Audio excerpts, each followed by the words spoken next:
mengatasi rasa tertolak. Bersama saya Paulus Wiratno dalam acara Making Life Better.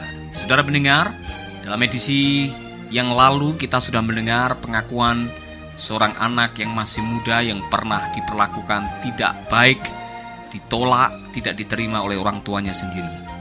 Waktu ia masih kecil, ia hidup dengan nenek, kemudian diserahkan kepada ayah kandungnya. Ayah kandungnya kurang bisa menerima keberadaannya dan akhirnya dia diperlakukan dengan berbeda di dalam rumah tangga itu.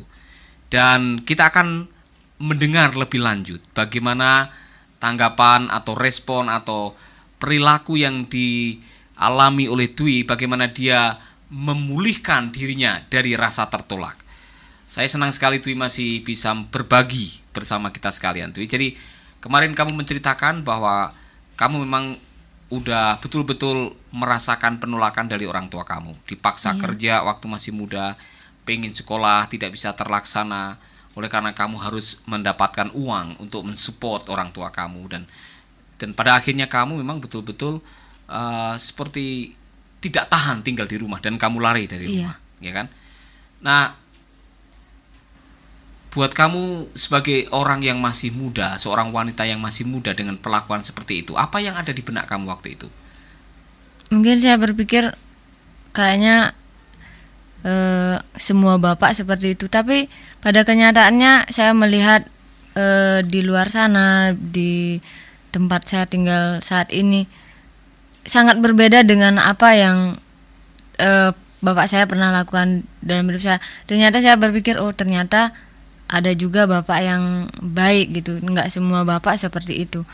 Jadi saya kalau melihat orang-orang, anak-anak yang lain diperlakukan sangat penuh kasih sayang oleh bapaknya, saya menjadi kayak iri hati. Kenapa sih orang lain bisa seperti itu sedangkan saya nggak bisa mendapat kasih sayang yang sama dengan mereka? Kalau kamu mau jujur, adakah saat-saat terindah yang kamu miliki bersama dengan ayah kamu yang kalau itu saya sebut sebagai sweet memory, kenangan manis yang pernah kamu miliki, ada enggak? Atau memang sejak kamu kecil seperti tidak ada sama sekali saat-saat terindah yang bisa dikenang dengan ayah kandung kamu? Kayaknya saya tidak pernah mengingat memori karena memang nggak ada memori yang terindah. Kayaknya semua memori sangat pahit. Sangat pahit, ya.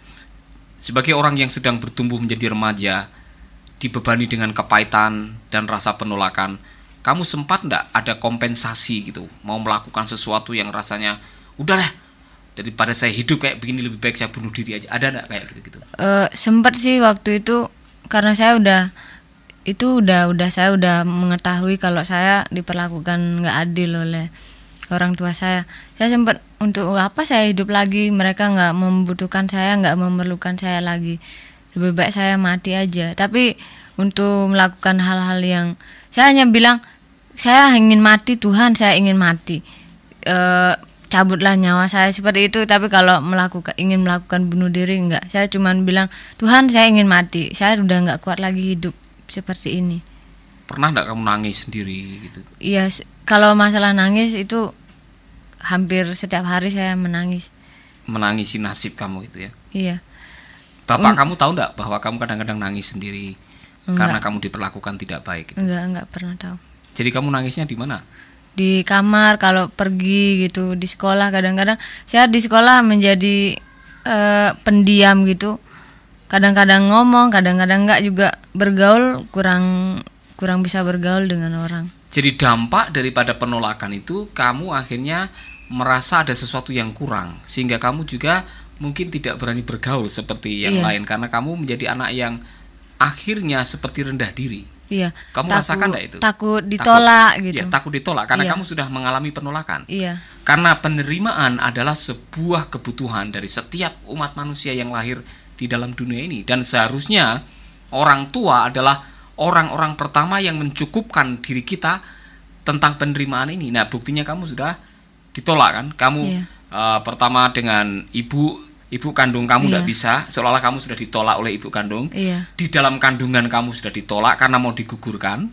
Kemudian kamu dengan nenek, akhirnya nenek juga menyerahkan kepada bapak, seperti kamu sudah ditolak juga oleh nenek. Akhirnya di benak kamu seperti, ya untuk apa saya hidup di dunia ini kalau saya semua orang menolak. Semua orang menolak, Iya. sehingga kamu memang akhirnya ada trauma namanya.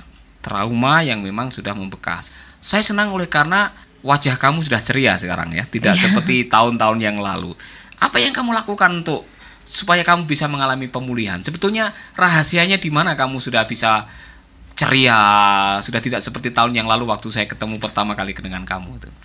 Mungkin saya menemukan mentor gitu ya. Ya. Istilahnya mentor lah gitu. Mereka mengajarkan saya untuk mengampuni masa lalumu. Mungkin saya tidak bisa melupakan kepahitan yang sudah terjadi di dalam hidup saya. Tapi bagaimana saya bisa mengampuni masa lalu saya? Ini penting sekali, Di. Kamu mengucapkan dua kalimat yang memang saudara-saudara kita harus mendengar itu. Pengalaman-pengalaman yang pahit yang terjadi di masa lalu tidak mungkin langsung bisa dilupakan.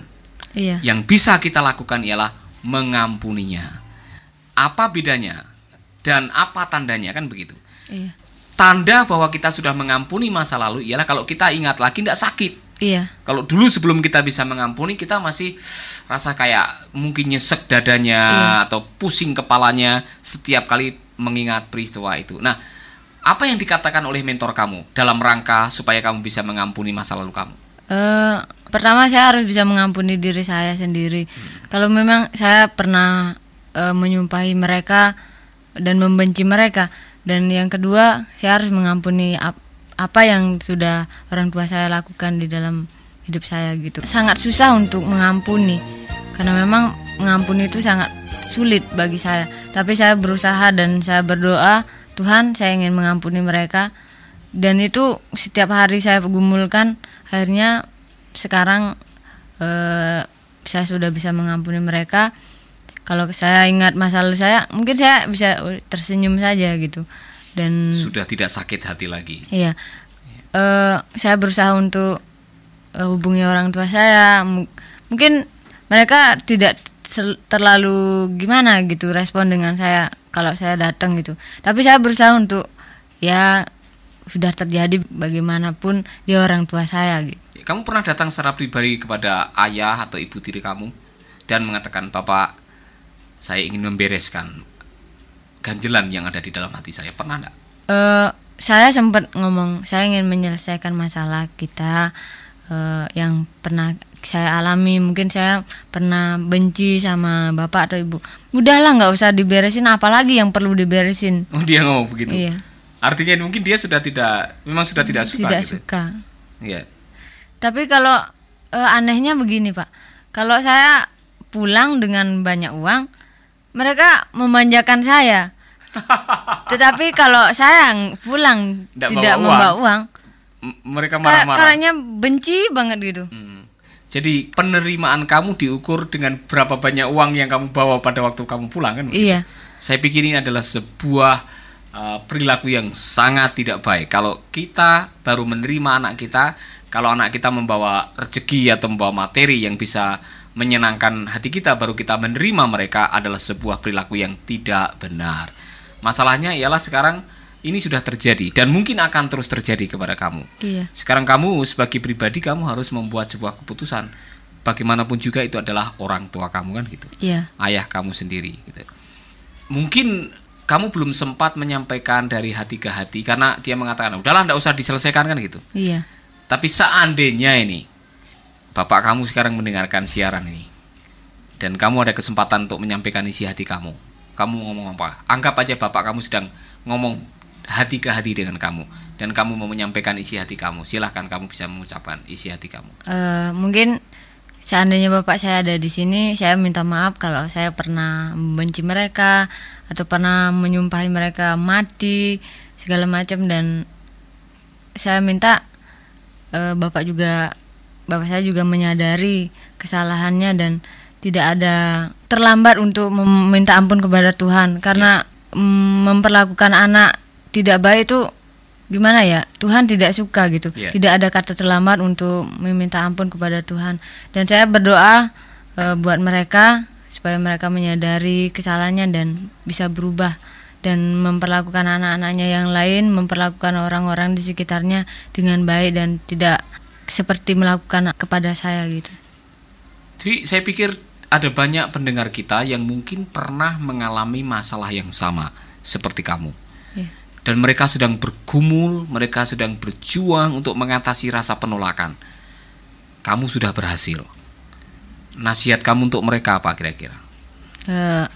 Mungkin saya hanya bisa bilang seperti saya tadi katakan, ampunilah masa lalumu, dan mungkin melupakan susah gitu. Tapi bagaimana kita bisa mengampuni masa lalu dan mengampuni diri sendiri, mengampuni orang yang sudah melukai hatimu, gitu aja. Kadang-kadang mengampuni orang yang sudah menyakitkan kan tidak mudah. Iya. Kita baru bisa mengampuni kalau kita sudah mengalami pengampunan. Apakah kamu sudah mengalami pengampunan di dalam diri kamu?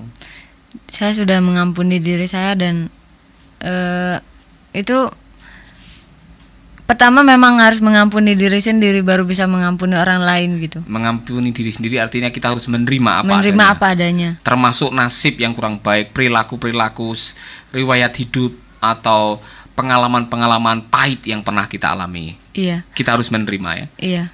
Karena di balik semua pengalaman itu sebetulnya ada pelajaran moral yang bisa kita jadikan sebagai hikmah, kan begitu. Iya. Karena kita yakin segala perkara Tuhan turut bekerja sama untuk mendatangkan kebaikan, kan begitu. Iya.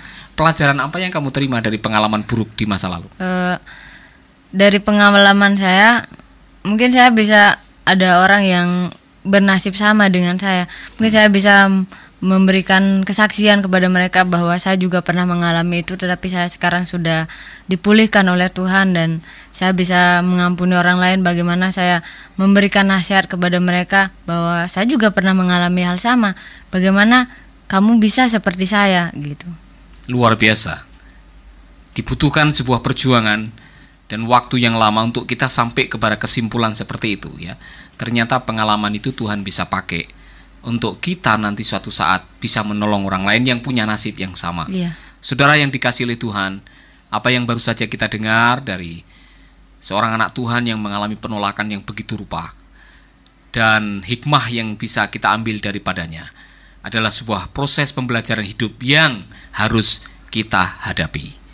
Kalau ada di antara pendengar yang memang sedang setengah mati mengatasi rasa penolakan ataupun kepahitan, sakit hati oleh karena ditolak oleh orang tua, ditolak oleh teman, ditolak oleh guru, ditolak oleh masyarakat, oleh karena saudara dianggap sebagai sampah atau saudara dianggap orang yang tidak berharga, saya memberitahukan kabar baik.